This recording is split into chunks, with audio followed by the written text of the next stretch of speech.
दरअसल क्या है कि माननीय प्रदेश अध्यक्ष अजय राय जी उत्तर प्रदेश कांग्रेस कमेटी के ये छछून्नर की तरीके से हर जगह कूद जा रहे हैं।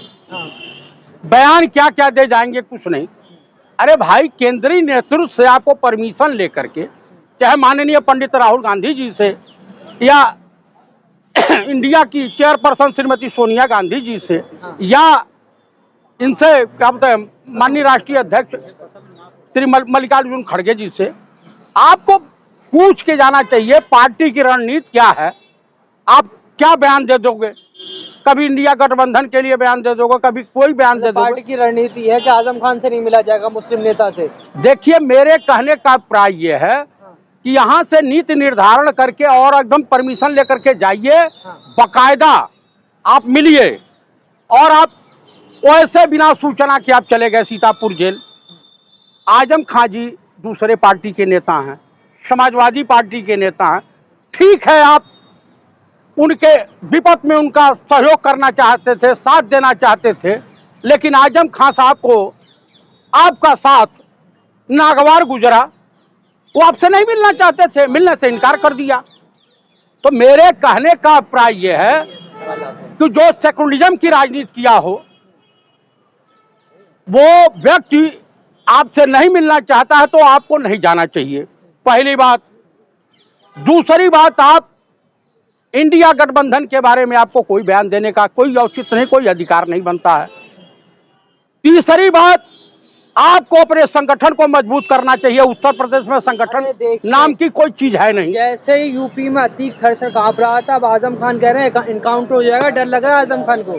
देखिए भाई, इस सरकार में, बीजेपी की सरकार में कौन कब मार दिया जाएगा, अब उत्तर प्रदेश की एसटीएफ या वहां की पुलिस को कॉन्ट्रैक्ट किलर भी कहा जाए तो कोई गुनाह नहीं होगा। इनकी लापरवाही का नतीजा ये है कि कानपुर में 2 ब्यूरोक्रेटों ने 2 ब्राह्मण माँ बेटी को जिंदा जला दिया, कोई कार्रवाई नहीं हुई। वहां ब्यूरोक्रेटों की, अधिकारी और कर्मचारी और पुलिस विभाग, रेवेन्यू विभाग की लापरवाही से 6 हत्याएं देवरिया में हो गई। इनके एक विधायक है तो ब्राह्मणवाद फैला रहे हैं। अरे भाई, समाज में पीड़ित दोनों तरफ है, दोनों तरफ जाकर के मिलना चाहिए। माननीय अजय राय से पूछिए कि देवरिया गए थे, इनका कोई प्रतिनिधिमंडल गया था? नहीं गए। आपको जनता से मिलने में शर्म लगती है? ने आपकी जमीन जोत ली, अजय राय लगा रहे हैं, क्यों विरोध कर रहे हैं उनका? पार्टी ने उनको भरोसा किया है ना। पार्टी ने भरोसा किया है तो पार्टी को डुबोने के लिए है। आपको देवरिया में जो 6 हत्याएं हो गई उसमें नहीं जाना चाहिए कुशल क्षेम पूछने? ये तो इंसानियत है, मानवता है ना। जनता अगर मान लीजिए कहीं भूकंप आ जाता है, कहीं कुछ आ जाता है, हो जाता है, दैवी दुर्घटना हो जाती है, चले गए, क्या दिक्कत है? आजम खान से मिलने पेट में दर्द क्यों हो रहा है आपके? मैं कह रहा हूँ कि देवरिया जाने को आपको फुर्सत नहीं थी और चमचागिरी करने चले गए वहां। और क्या उसका परिणाम क्या निकला? दुत्कार दिए गए। संदीप जी ने भेजा होगा तो दिखाएंगे। अब कोई जी भेजा, उससे हमको नहीं मतलब। आपको आधिकारिक लेटर प्राप्त हुआ हो तो जाइए। यहाँ तो उनका आईपी सिंह अनाप शनाप बयान देते रहते हैं कि कौन बीजेपी के एजेंट है, कांग्रेस में घुसे हुए हैं। तमाम नाम। ये बताइए, आपका गठबंधन क्या वहाँ पर नहीं है?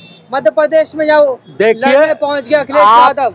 देखिए, मैं आपको एक चिरकुट कह रहे हैं, चिरकुट। मैं आपको एक बात बता दूं कि चूंकि हमारे माननीय पूर्व राष्ट्रीय अध्यक्ष पंडित राहुल गांधी जी, माननीय मल्लिकार्जुन खड़गे जी और माननीय श्रीमती सोनिया गांधी जी से अखिलेश जी को बात करनी चाहिए थी, लेकिन और कोई बयान दे उस पर आप पूर्व मुख्यमंत्री रह रहे हैं और इस तरह से भादी टिप्पणी करेंगे। आप पढ़े लिखे हैं, आपको शोभा नहीं देता। एक पार्टी के आप राष्ट्रीय अध्यक्ष हैं, भले ही वो क्षेत्रीय पार्टी है, और वो शोभा देता। अखिलेश कह रहे हैं आप लोग। जो माननीय कमलनाथ जी हैं, इनके पिता की उम्र के हैं, समझ रहे हैं, इनके पिता की उम्र के हैं। अब माननीय मल्लिकार्जुन खड़गे साहब अगर मुझे कुछ कहते हैं, डांटते हैं, तो मेरे पिता की उम्र के हैं। माननीय श्रीमती सोनिया गांधी जी अगर कुछ कहती हैं तो वो अकेले में डांटेंगे, मीडिया के सामने थोड़ी बदतमीजी। अरे कह दिए बात गई, आई हो गई। हाँ। इतने से नहीं गठबंधन पे कोई फर्क पड़ने वाला है। हाँ। अरे और कोई किसी का नहीं। ये इन्होंने जो चिरकुट फिरकुट बनाया है, हाँ। अगर इनके खिलाफ हम लोग बयानबाजी करना शुरू करते हैं तो हमारे इनमें अंतर क्या रह जाएगा। गठबंधन मजबूत ही नहीं है, दिसंबर में टूट जाएगा, 2 दिसंबर को खत्म हो जाएगा गठबंधन। मानो आप भविष्य वक्ता है क्या? हाँ। आकि आप जो है आपको कांटेक्ट मिला हुआ है कि गठबंधन तोड़वाने का? हाँ। मोदी जी ने कुछ बाल बोल दिया है? हम थोड़ी तोड़ रहे, कमलनाथ जी और अखिलेश जी तोड़ रहे हैं आपके भाई। देखिए हाँ। ये गठबंधन जो बना है, हाँ। ये गठबंधन राष्ट्रीय स्तर पे बना है, लोकसभा चुनाव को लेकर के बना है। हाँ। भाई आपको लड़ाना है, लड़ाइए। आम आदमी पार्टी को लड़ानी है, लड़ा रहे हैं लोग, तो उससे कोई फर्क नहीं पड़ता है। गठबंधन एज इट इज है, बना रहेगा। ये हमारे गोविंद भाई अटलपुरिया जी हैं, हमारे भारत जोड़ो यात्री हैं, हमारे साथ चले हैं कन्याकुमारी से कश्मीर तक, हाँ। और ये भी दलित परिवार से आते हैं। मैं चाहता हूं कि इनको टिकट मिले और हम लोग चल करके सहयोग करके एक दलित व्यक्ति को, मैं तो भाई बाईकास्ट ब्राह्मण हूं, हाँ। लेकिन मैं माननीय श्रीमती सोनिया गांधी जी से, हाँ। माननीय श्री मल्लिकार्जुन खड़गे साहब से और माननीय मुख्यमंत्री अशोक गहलोत साहब से और सचिन पायलट जी से अनुरोध करूंगा, तो कम से कम इस दलित का भला कर दो। ईमानदार आदमी है, सज्जन आदमी है। हाँ। अरे खाली कहने की बात है, ओबीसी मध्य प्रदेश में ओबीसी को टिकट नहीं दिया।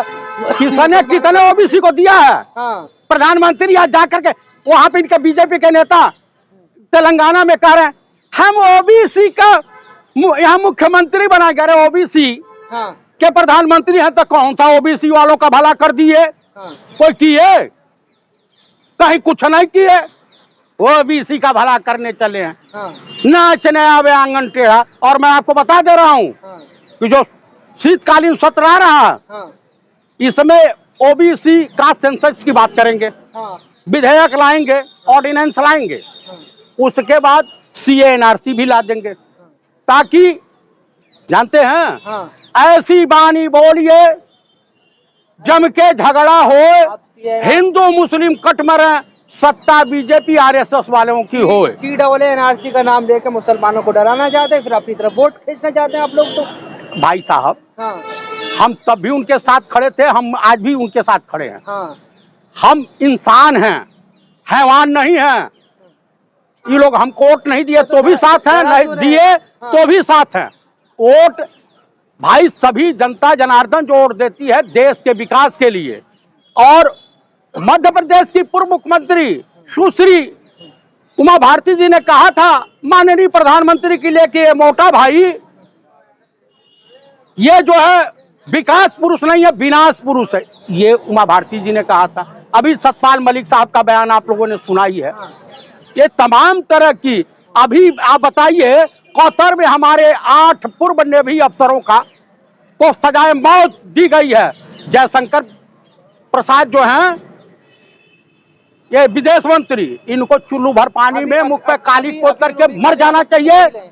और इसराइल से आके इस पे खबर करेंगे। हाँ, अभी रूबिका लियाकत इसराइल पहुंची हुई है, वहाँ की खबरें दिखा। अरे क्या झंडू चमन परासों की बात करते हैं आप? हाँ। ये कतर वाली बात मैं कर रहा हूं कि हमारे 8 नेवी के पूर्व अफसरों को सजाए मौत दी गई है। हमारे रॉबिन हुड, राष्ट्रीय सुरक्षा सलाहकार, विदेश मंत्री और हमारे देश के माननीय प्रधानमंत्री राजा बाबू को थोड़ी भी लज्जा शर्म बची हो तो चुल्लू भर पानी में डूब मरे। ये आपके देश के नागरिकों को वहां आरोप जानते हैं क्या लगा है? इजराइल के लिए जासूसी करने का। हमारे नेवी अब पूर्व मोदी जी ले आएंगे, वापस ले आएंगे। कहाँ हो गया भैया? एक अब 2 या 4 दिन में फैसला हो जाए, 1 हफ्ते में हो जाएगा। पूरी दुनिया झुकती है मोदी जी के कहीं झूठ कोई नहीं झुकता है। हाँ। इनकी बात तो मणिपुर वाले मानने को तैयार नहीं है। अब पूरी दुनिया झुक रही है। अभी 90 अंश के कोण पर ममता जी के सामने झुकना शुरू किए हैं, गहलोत साहब के सामने झुकना शुरू किए हैं, तेलंगाना के मुख्यमंत्री के साथ कह रही हैं कि झुकती है दुनिया, झुकाने वाला चाहिए। हाँ, तो वो खुद झुकी हुई है उनके सामने। हाँ, उनकी बात और गधे की बात दोनों बराबर है, समझ रहे हैं?